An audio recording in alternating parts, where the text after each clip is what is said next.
আসসালামু আলাইকুম। প্রিয় দর্শক, অন্য মঞ্চে আলোচনায় আপনাদের সকলকে আমন্ত্রণ জানাচ্ছি। আজ আমাদের সঙ্গে আলোচনার জন্য আছেন সিনিয়র সাংবাদিক জনাব আরশাদ মাহমুদ। আরশাদ ভাই, আপনাকে আমাদের অনুষ্ঠানে স্বাগত জানাচ্ছি। আপনাকেও ধন্যবাদ। আপনি জানেন যে আমাদের প্রধানমন্ত্রী জনাব তারেক রহমান প্রথম রাষ্ট্রীয় সফরে বাইরে যাচ্ছেন। তিনি মালয়েশিয়া যাবেন, আজকেই যাচ্ছেন বিকেলে। তিনি মালয়েশিয়া যাচ্ছেন, মালয়েশিয়া থেকে চীন যাবেন, চীন হয়ে ফিরবেন। তো এটা নিয়ে বেশ রাজনৈতিক মহলে আলোচনা হচ্ছে, কূটনৈতিক মহলে অনেকে বলছেন যে কেন আগে অন্য অন্য আগের বারের প্রধানমন্ত্রী যেরকম একটা নমুনা তৈরি করতেন, প্রথম সফরটা ভারত দিয়ে শুরু করতেন, মাঝে মাঝে এবং ভারতের সঙ্গে আমাদের সময় একটা টানাপোড়েনও চলছে নানা ধরনের পুশিন পুশব্যাক ইত্যাদি নিয়ে। তো এরকম একটা অবস্থায় উনি যাচ্ছেন হলো ভারতেরই সঙ্গে যাদের প্রতিদ্বন্দ্বী হিসেবে আমরা বিবেচনা করি, সবাই করে চীনকে, সেরকম চীনেই প্রথম যাচ্ছে, মালয়েশিয়া হয়ে যাচ্ছে। তো এই সফরটাকে আপনি কূটনৈতিক ভাবে কেমন মনে করেন? দেখেন, আপনিও দীর্ঘদিন থেকে সাংবাদিকতায় আছেন এবং এই সমস্ত আমাদের যারা সরকার প্রধান ছিলেন আগে তারাও বহুবার গেছে, চায়নাতে, বিদেশে গেছে এবং আপনিও কভার করেছেন, আমি যেহেতু আপনার থেকে একটু বয়সে বড়, সেই জন্য আরো বেশি করেছি। তো একটা জিনিস আমি খালি আহ, লক্ষ্য করেছি যে আপনি বলেন না এটা নিয়ে ব্যাপক আলোচনা হচ্ছে আন্তর্জাতিক, এটা আন্তর্জাতিক মহলে এটা নিয়ে কোনো আলোচনা নাই। আপনি আন্তর্জাতিক নিউজ পেপার গুলো দেখেন যে বাংলাদেশের প্রধানমন্ত্রী চীন বা মালয়েশিয়া যাচ্ছে, এটা কোনো খবর আছে কিনা, কোনো খবর নাই। কেমন? আচ্ছা। তো এগুলো আমরা বলি বলে নিজেদেরকে নিজেদের ইম্পর্টেন্স বাড়াই। এখন এগুলো আমার কোনো, সত্যি কথা বলতে কি, আমার কোনো আগ্রহ নাই এসব ব্যাপারে। তার কারণ আমি এত দেখেছি এগুলো, এবং এত বাকোয়াস কথাবার্তা বলে। প্রত্যেকের বয়ান কিন্তু মোটামুটি একই বয়ান, যে সরকারি আসুক না কেন বলবে যে সব ওইখানে সমস্ত হুমড়ি খেয়ে পড়ছে। ইউনুসের সময় শুনতেন না যে সমস্ত যে দেশ মানে ন্যাশনাল হলিডে ঘোষণা করে দিয়েছে যে তিনি আসবেন, আসলে কিছুই হবে। তো এইগুলা আমাদেরকে, আমার সবচেয়ে কষ্ট লাগে যে আমাদের সরকার প্রধানরা যারা আসেন তারা কখনোই এই জিনিসগুলো চিন্তা করেন যে আচ্ছা আমরা মানুষকে সত্য কথাটা বলি। এখন উনি চীনে যাচ্ছেন অবশ্য করে, চীনের যে আমাদের যেহেতু দরকার আছে সেই জন্য আমরা যাচ্ছি, বা মালয়েশিয়া আমাদের বিরাট শ্রমবাজার। এই প্রসঙ্গে একটু বলি আপনাকে, আমি 17 দিন চীনে ছিলাম, চীন আর থাইল্যান্ড ঘুরে আসি।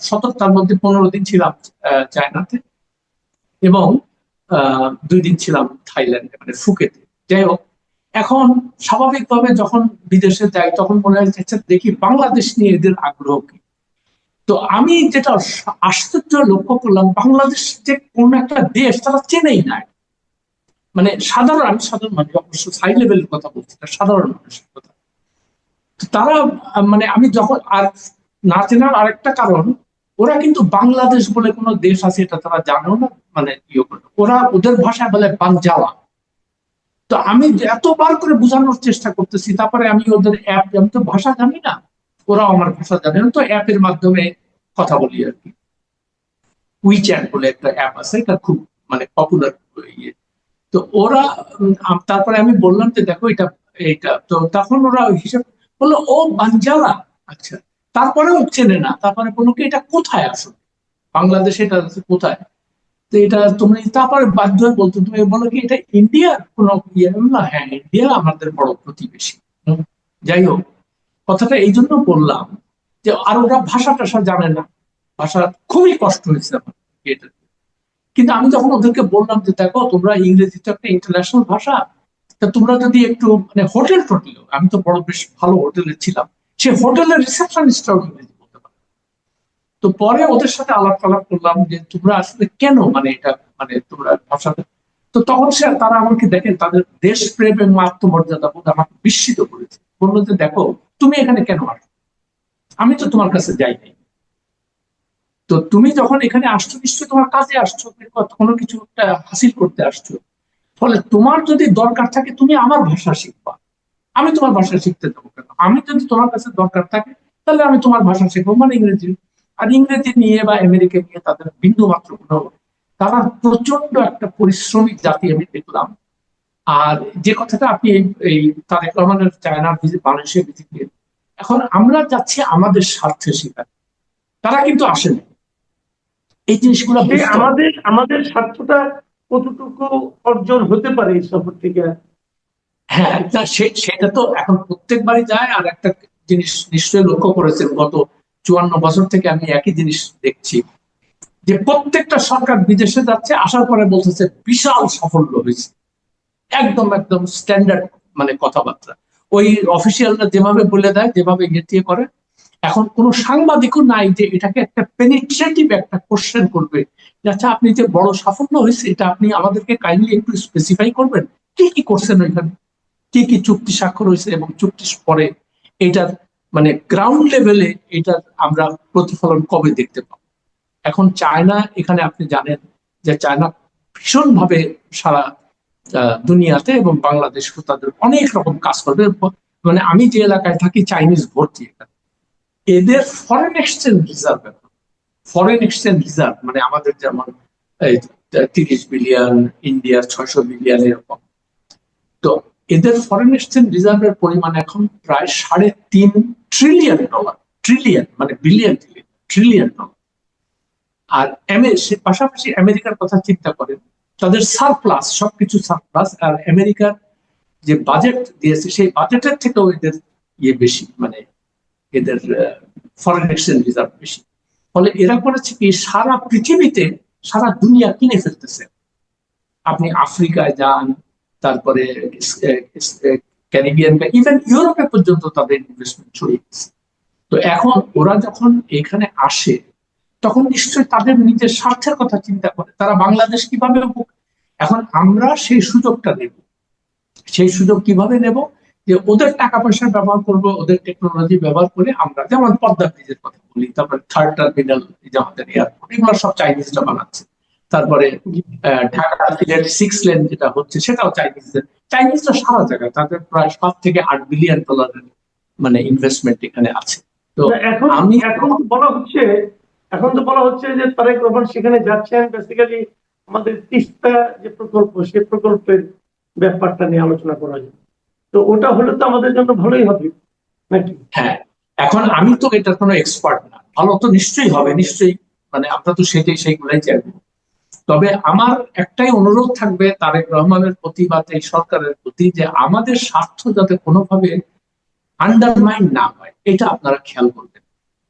যেটা আমি আগেই বলেছি, কোন দেশ আমাদের বন্ধু না, এটা কিন্তু মনে রাখতে হবে। প্রত্যেকটা দেশ যার যার নিজের স্বার্থ দেখবে, এবং আমরাও আমাদের নিজের স্বার্থ দেখবো। এখন তিস্তার যে ব্যারাজের ব্যাপারটা, এটা একটা বিশাল ব্যাপার। এটা ইন্ডিয়া করতে চাইছিল, আপনি তো নিশ্চয়ই জানেন ইন্ডিয়ার সঙ্গে এটা নিয়ে একটা মানে ঝগড়াঝাটিও শুরু হয়েছিল। তো এখন যদি তারেক রহমান সাহেব এটা করতে পারে, খুব ভালো কথা। কিন্তু ওই একটাই কথা বলবো, আমরা তো রেজাল্ট দেখবো অন দ্য গ্রাউন্ড। আপনি এই চুক্তি, যদি চুক্তি হয়, চুক্তি হবে কিনা আমি জানি না। এবং চাইনিজরা কিন্তু সাংঘাতিক হার্ড বার্গেনার, তারা কিন্তু সাংঘাতিক ভাবে, ওই যে বললাম না, ওই জিনিসগুলো তারা জানে, যে তাদের ন্যাশনাল ইন্টারেস্ট কিভাবে সার্ভ হবে, সেই জিনিসটাকে তারা প্রায়োরিটি দেয়। আচ্ছা, এবং এই বলেন, আপনি তো মাত্র দেশে ফিরলেন, প্রায় 2 সপ্তাহের বেশি চীনে ভ্রমণ করে ফিরলেন। তো আমি যত, এটা আপনার ব্যক্তিগত ভ্রমণ ছিল। জি, চীনে যে চীনের মানুষের সঙ্গে মিশে, ওদের অবকাঠামো দেখে, ওদের সমাজ এবং ওদের জীবনযাপন দেখে আপনার কাছ থেকে আমি যেটা জানতে চাইবো সেটা হলো যে আমাদের সঙ্গে ওদের পার্থক্যটা কি, ওরা কেন এত উন্নত হলো অথবা কতটা উন্নত হলো, আমরা কেন আচ্ছা, পিছিয়ে আছি, এর নিশ্চয়ই একটা তুলনামূলক চিত্র আপনার মনে জায়গা করে নিচ্ছে। তো সেইটাই। আপনি যদি শেয়ার করেন, তাহলে আমরা একটু এইটা বুঝতে চাই যে আমরা কোথায় আছি, ওরা কোথায় চলে যাচ্ছে। এবং শেয়ার করার জন্য আমি উন্মুখ হয়ে আছি। তার কারণ, স্বাভাবিকভাবে ধরেন আমরা যারা মানে বাংলাদেশি, স্বাভাবিকভাবে আমরা বাংলাদেশের উন্নতি চাই, বাংলাদেশের শৃঙ্খলা চাই, রাস্তাঘাট ভালো মানে চকচক করবে, সবকিছু এগুলো আমরা আমাদের প্রত্যাশা। কিন্তু দিনের পর দিন দেখছি যে আমরা খালি রসাতলে যাচ্ছি। আমি এই 17 দিন থেকে আমি পরশুদিন দেশে ফিরেছি বিকেল বেলায়। আসার পরই মনটাই আবার সেই ভয়াবহ যানজট, হর্ন দিচ্ছে চতুর্দিকে, ধুলাবালি, হ্যাঁ, খালি চিন্তা করলাম যে আসতে তো যেখানে গেছিলাম তো স্বর্গ। চিন্তা করেন একটা জিনিস, এখান থেকে যে প্লেনটা ছাড়লো চায়না ইস্টার্ন এয়ারলাইন্স, কুনমিং গেলাম, ওখান থেকে বেইজিং গেলাম, বেইজিং থেকে সাংহাই গেলাম, সাংহাই থেকে গুয়াংজু গেলাম, তারপরে ফুকেত হয়ে তারপরে দেশে আসছি। এখন ঠিক প্লেনটা মানে একদম ডট প্লেনটা ছাড়, ভালো কথা। তারপরে যে এয়ারপোর্টের যে সমস্ত ইয়ে দেখলাম, আর ওরা না অনেক উন্নত করেছে, মানে এয়ারপোর্ট ম্যানেজমেন্ট বিন্দু মাত্র কোনো জিজ্ঞেস খালি বললো পাসপোর্টটা দেখে। আমি অবশ্য মানে আমেরিকান পাসপোর্টে ট্রাভেল করতেছিলাম। তো যাই হোক, মানে ওদের অনেকে আমাকে ভয় দেখাচ্ছিল যে এখন তোমার অনেক কিছু জিজ্ঞেস করবে, তুমি কেন আসছো,